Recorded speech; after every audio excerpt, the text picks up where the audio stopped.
SLST পরীক্ষা শেষ, ফলাফল কিন্তু নভেম্বরের ৩ তারিখ, যার ডেট কিন্তু আমরা অলরেডি পেয়ে গেছি। এবার একটা নতুন বিষয় তোমাদের সামনে আমরা নিয়ে আসব, যেটা সকলেই কিন্তু জেনে গেছো, যে এবারের যে ইন্টারভিউ প্রক্রিয়া হতে চলেছে সেটা কেন্দ্রীয় ভিত্তিক না হয়ে হচ্ছে কিন্তু অঞ্চল ভিত্তিক। এই নিয়ে নানা প্রশ্ন, এবং তোমরা অজস্র ফোন কলের মাধ্যমে আমাদের সেই প্রশ্নগুলো আমাদের তুলেছো বা আমাদের বলেছো যে এই যে হচ্ছে স্যার, এটাতে আমাদের কি সুবিধে বা আমাদের অ্যাকচুয়ালি সুবিধে কি পাবো, বা এতে যে সমস্ত বেনিফিট রয়েছে বা অসুবিধাগুলো রয়েছে সেটা কি হবে। তোমাদের প্রশ্ন পেয়েছি আমরা, আর যার কারণে আমরা আজকে তোমাদের জন্য এই বিষয়ে একটি ভিডিও নিয়ে এসেছি। আশা করি তোমাদের সেটা কিন্তু উপকারে আসবে।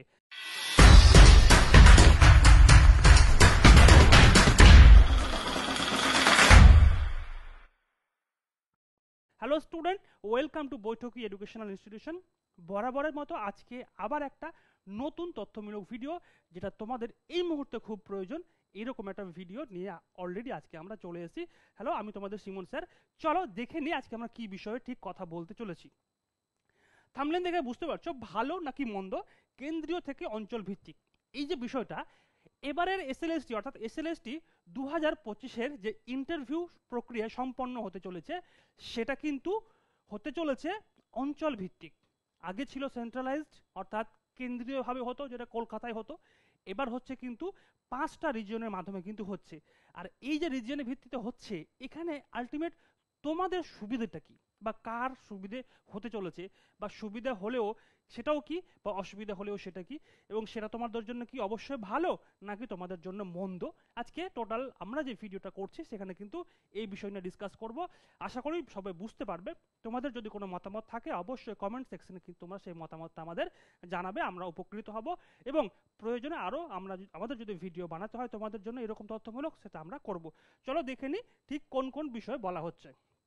আজকে টপিক হচ্ছে WBBSc ইন্টারভিউ প্রসেস, কেন্দ্রীয় থেকে অঞ্চল ভিত্তিক পরিবর্তনের ইতিবাচক এবং নেতিবাচক দিক। কি কি দিকগুলো ইতিবাচক হতে চলেছে এবং কোন কোন দিকগুলো নেতিবাচক হতে চলেছে। দেখো, প্রথমে বলা হচ্ছে পশ্চিমবঙ্গ মধ্যশিক্ষা পর্ষদ যদি ইন্টারভিউ প্রক্রিয়াটি কেন্দ্রীয় ভিত্তিক থেকে অঞ্চল ভিত্তিক করে তাহলে কি কি প্রভাব পড়তে পারে তার বিশ্লেষণ আজকের এই ভিডিওতে আমরা করছি। প্রথমে বলা হচ্ছে এই যে পরিবর্তন, এই পরিবর্তনের উদ্দেশ্য কি, প্রার্থীদের সুবিধে বা কি হতে পারে এই যে অঞ্চল ভিত্তিক ইন্টারভিউ হচ্ছে সেটার জন্য, এবং প্রশাসনিক ও মূল্যায়নমূলক প্রভাব কি পড়তে চলেছে তোমাদের মধ্যে।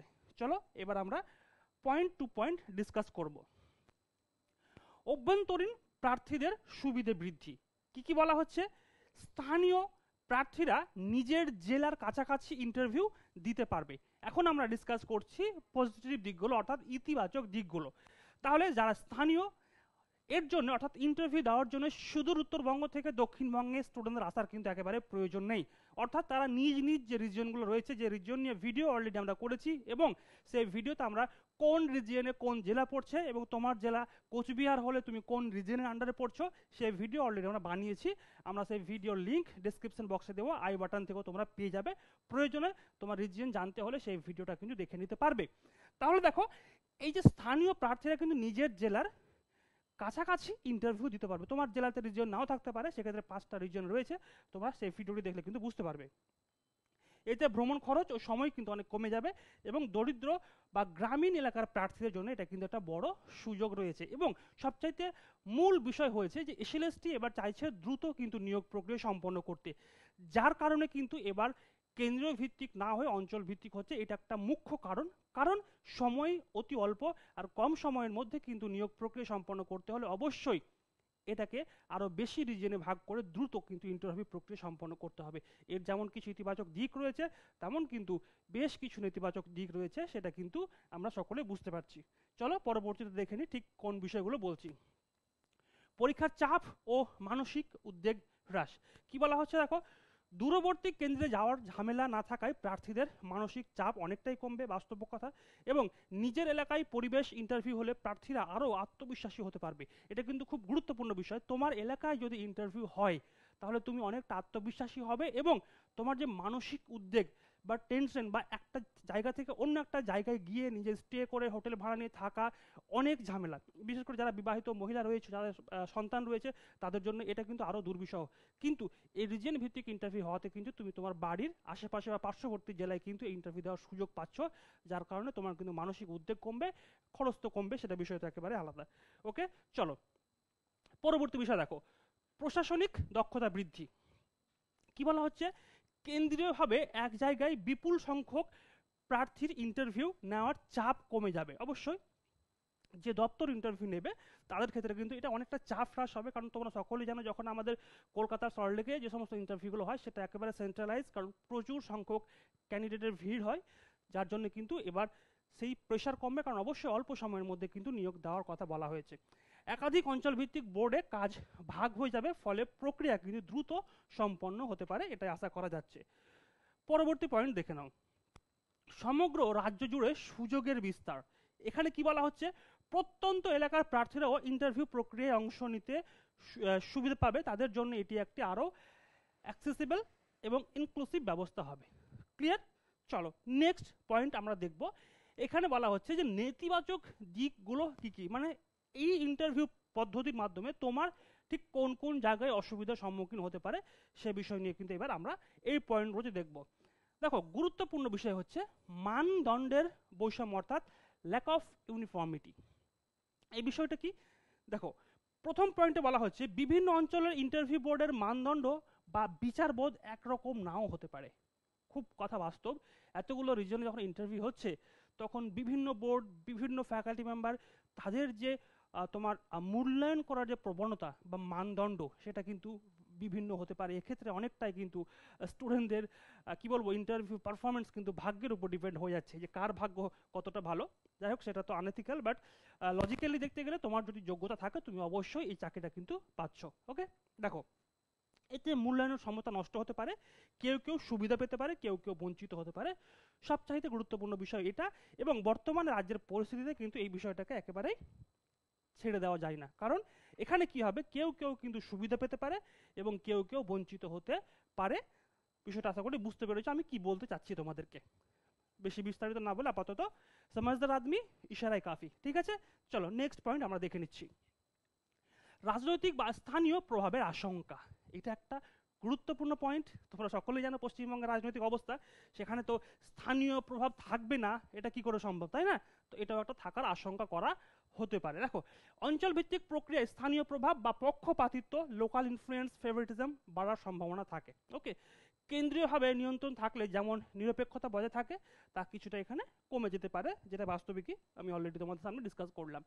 পরবর্তী পয়েন্ট দেখো, ডেটা ও মূল্যায়ন সমন্বয়ের জটিলতা। এখানে নানা রকম জটিলতা রয়েছে, তার মধ্যে ডেটা এবং মূল্যায়নের যে জটিলতা রয়েছে সেটাও কিন্তু দেখা যাবে।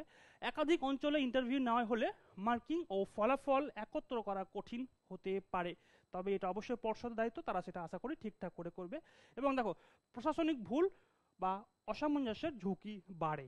ঠিক আছে, এবার দেখো পরবর্তী পয়েন্ট। এখানে বলা হচ্ছে সততা ও স্বচ্ছতার প্রশ্ন। অবশ্যই গুরুত্বপূর্ণ প্রশ্ন, এই প্রশ্ন একেবারে ফেলে দেওয়া যায় না। কি বলছে, কেন্দ্রীয়ভাবে হলে প্রক্রিয়া অধিক স্বচ্ছ ও পর্যবেক্ষণযোগ্য হয়, কিন্তু অঞ্চল ভিত্তিক হলে মনিটরিং কঠিন, ফলে প্রশ্ন উঠতে পারে মূল্যায়নের ন্যায্যতা নিয়ে। ঠিক আছে, তো এরকম আরো অনেক নেতিবাচক দিক রয়েছে যেটা আমরা তোমাদের সামনে ডিসকাস করছি। পরবর্তী বিষয়টা দেখো, পরবর্তী বিষয় হচ্ছে সারাংশ ও ভবিষ্যৎ নির্দেশ। আমরা যে বিষয় নিয়ে ডিসকাস করলাম, তোমাদের ইতিবাচক দিক বা নেতিবাচক দিকগুলো সেটা নিয়ে কিন্তু বলা হচ্ছে। দেখো, অঞ্চল ভিত্তিক ইন্টারভিউ প্রক্রিয়া প্রার্থীদের জন্য সুবিধাজনক অবশ্যই, বিশেষ করে গ্রামীণ ও অর্থনৈতিকভাবে পিছিয়ে পড়া প্রার্থীদের জন্য। তবে মূল্যায়নের একরূপতা বা নিরপেক্ষতা ও স্বচ্ছতা বজায় রাখা এখন মূল চ্যালেঞ্জ হবে পশ্চিমবঙ্গ মধ্যশিক্ষা পর্ষদের জন্য।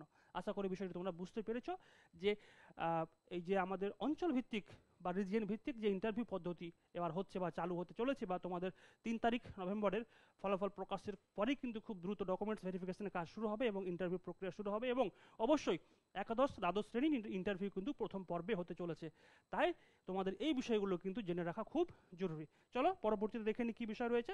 দেখো, বৈঠক ইনস্টিটিউশন কলকাতার কলেজ স্ট্রিট থেকে তোমাদের জন্য সমস্ত কিছু প্রোভাইড করছে। তোমরা যারা জয়েন হতে চাও অবশ্যই আমাদের ডিটেলস দেওয়া রয়েছে এবং এখানে ফোন নাম্বার দেওয়া রয়েছে। আপার প্রাইমারি টেট বলো বা ইন্টারভিউ প্রিপারেশন বলো, সমস্ত কিছু কিন্তু আমরা তোমাদের জন্য করিয়ে রয়েছি এবং net set UGC net set অবশ্যই চলছে। তো যারা যোগাযোগ করতে চাও অবশ্যই আমাদের এই নাম্বারে কিন্তু ফোন করতে পারো। তো সকলকেই ধন্যবাদ আমার এই ভিডিওটি শেষ অবধি দেখার জন্য। আশা করি তোমরা উপকৃত হয়েছো এবং এই বিষয়ে তোমাদের যদি নিজস্ব কোনো মতামত থাকে বা ব্যক্তিগত কোনো মতামত থাকে অবশ্যই কিন্তু আমাদের জানাবে। আমাদের কমেন্ট সেকশন তোমাদের জন্য ওপেন রয়েছে, অথবা নিচে ফোন নাম্বার দেওয়া রয়েছে, সেই ফোন নম্বরে তোমরা সরাসরি আমাদের সাথে কথা বলতে পারো এবং তোমাদের ব্যক্তিগত মতামত কিন্তু জানাতে পারো। আমরা তোমাদের ফোন কলের অপেক্ষায় রয়েছি। ওকে, ভালো থেকো, সুস্থ থেকো, আর অবশ্যই যারা ইন্টারভিউর প্রস্তুতি নিচ্ছ তারা ভালো করে আরও ভালো করে প্রস্তুতি চালিয়ে যাও। ওকে, আমরা সবার জন্য আশাবাদী এবং আমরা সবার জন্য আমাদের শুভেচ্ছা বার্তা রইল বৈঠক ইনস্টিটিউশনের পক্ষ থেকে, যে তোমরা যাতে তোমাদের স্বপ্ন পূরণ হয় এবং তোমরা অবশ্যই একটা সিট স্কুল সার্ভিস কমিশনের মাধ্যমে নিজে দখল করো। ভালো থেকো, সুস্থ থেকো, ধন্যবাদ। আবার দেখা হয় পরবর্তী ভিডিও নিয়ে এবং অবশ্যই যদি ভিডিওটি ইনফরমেটিভ মনে হয় চ্যানেলটিকে অবশ্যই সাবস্ক্রাইব করতে ভুলো না। ধন্যবাদ।